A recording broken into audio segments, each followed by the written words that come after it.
ঈদের নামাজ পড়িয়া একটা যুবক কবরের কিনারায় হাউমাউ করে কান্না করে। অযুবক ভাই, তুমি ঈদের নামাজ পড়েছো, এখন আনন্দ বাড়ি বাড়ি যাবে, তুমি কবরের কিনারায় দাঁড়ায় কান্না করো কেন? যুবক কান্না করে বলে, ভাইজান, গত ঈদে আমার বাবা আমার পার্শ্বে যায় নামাজে দাঁড়ায় নামাজ আদায় করেছিলেন। ঈদগায় যখন বের হলাম, আমার আম্মা আমার মাথায় হাত দিয়া দোয়া করেছেন।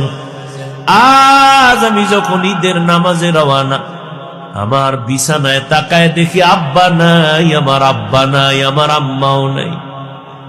কে আমার মাথায় হাত বুলাইয়া দিবে? আমার যায় নামাজের পার্শ্বে আমার কে নামাজে দাঁড়াবে?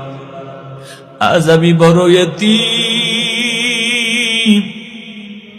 আজকে অনেকে আব্বা আম্মা নিয়া কত ঈদের আনন্দ করে, নাস্তা করে, আমার আব্বা নাই, আমার আম্মা নাই, আমি আজ এতিমের মতো একা। আমার মাথায় হাত বুলাইয়া একটু দোয়া করবে, সে আম্মা দুনিয়ায় নাই। আমার বাবা আমার মাথায় ছায়া দিয়া রাখবে, সে বাবাও নাই, আমি বড় এতিম।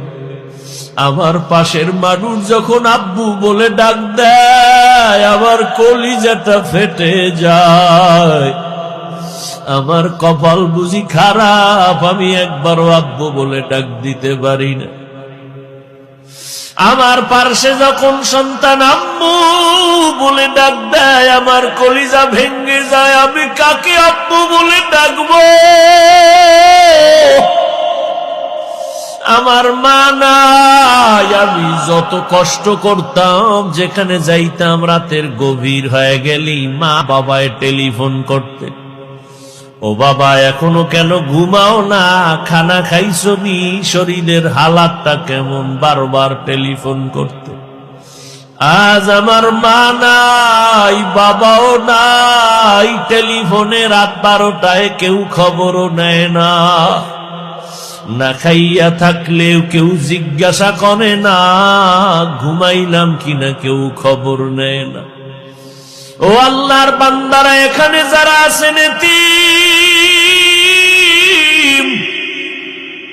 মা নাই, বাবা নাই, বড় আশা হয় এই রমজান বড় দামি একটা মাস। কবরের আযাব বন্ধ, জাহান্নামের দরজাগুলো বন্ধ।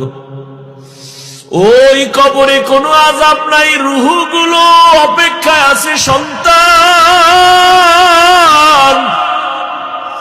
আজকে তুই কোন